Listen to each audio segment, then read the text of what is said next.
रामकृष्ण हरी माझ्या मित्र आणि मैत्रिणींनो, कन्या राशीसाठी तर हा आठवडा खजाना घेऊन आलेला आहे असं म्हणायला हरकत नाही. आता तुम्ही म्हणाल असं मी का म्हणतीये, तर हा आठवडा तुम्हाला अचानक धनलाभ मिळवून देणार आहे.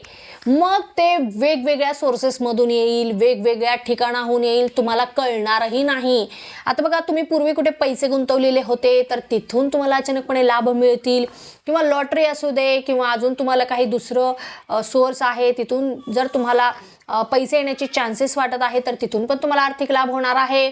अचानक धनलाभाचे योग खूप दाट दिसत आहे. तर हा आठवडा तुमच्यासाठी एक खजानाच असल्यासारखं आहे. नक्कीच तुमचं वैवाहिक जीवन खूपच सुंदर असणार आहे. आठवड्यामध्ये तुम्ही एकमेकांना समजून घ्याल आणि दोघं कुठेतरी एक टाइम स्पेंड करण्यासाठी तुम्ही दोघंच खूप प्रवास पण करू शकतात, किंवा लंच असेल, डिनर असेल, म्हणजे जास्तीत जास्त वेळ एकमेकांसोबत तुम्ही घालवण्याची शक्यता आहे. आणि त्यामुळे तुमच्यामधील जे बॉन्ड आहे ते अजून जास्त घट्ट होणार आहे.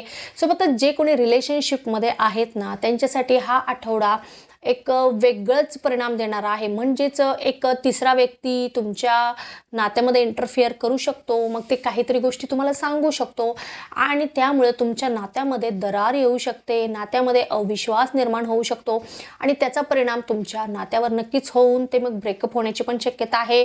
हे जर सगळं तुम्हाला नको असेल तर तुम्ही तुमच्या पार्टनरवर विश्वास ठेवा. जरी तिसऱ्या व्यक्तीने इंटरफिअर केलं तरी तुम्ही एकमेकांशी बोला, संवाद साधा, कारण संवादाची खूप गरज आहे. विवाह इच्छुकांसाठी मात्र खूपच शुभ हा योग आहे असं म्हणायला हरकत नाही.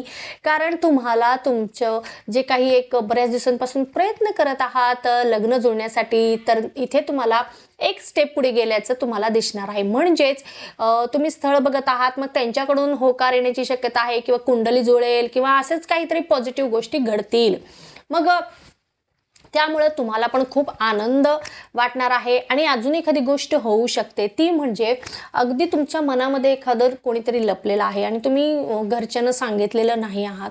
सो मग ही गोष्ट ह्या आठवड्यामध्ये होऊ शकते, की बाबा तुम्ही एखाद्याला म्हणजे मनातील गोष्ट सांगू शकता आणि अचानकपणे ते पण होकार देतील. मग तिथेही लग्न जुळेल. म्हणजेच रिलेशनशिप असू दे किंवा तुम्ही सिंगल असू दे, तुम्ही कोणाला तरी प्रपोज करणार आहात आणि तिथे मग तुम्हाला नक्कीच पॉझिटिव्ह परिणाम मिळतो का निगेटिव्ह परिणाम मिळतो हे तुम्ही मला नक्की कमेंटमध्ये सांगायचं आहे.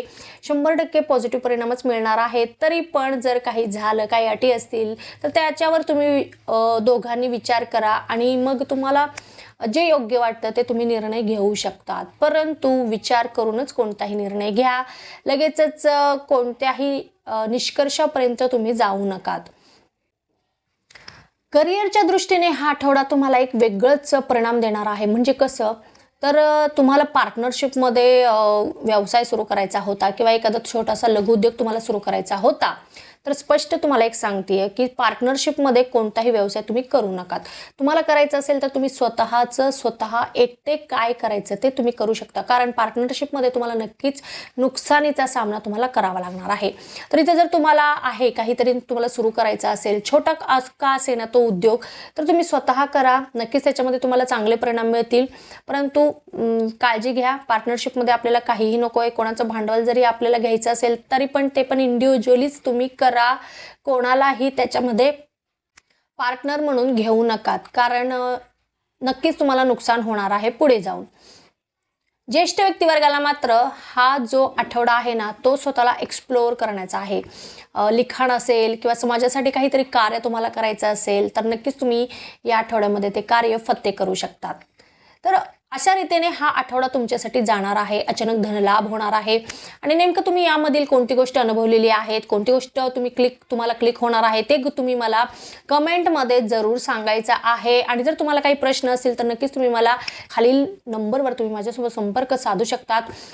व्हिडिओ आवडला असेल, माहिती आवडली असेल तर लगेच चॅनलला सबस्क्राईब करा, व्हिडिओला लाईक करा आणि जास्तीत जास्त लोकांपर्यंत व्हिडिओ शेअर करा. तोपर्यंत अजून एक गोष्ट, संक्रांत आहे तर सगळ्यांना संक्रांतीच्या माझ्याकडून खूप खूप शुभेच्छा आहेत. तिळगुळ घ्या आणि सगळेजण गोड गोड बोला. आता आपण भेटणार आहोत पुढच्या व्हिडिओमध्ये. तोपर्यंत ओम नमः शिवाय, हर हर महादेव.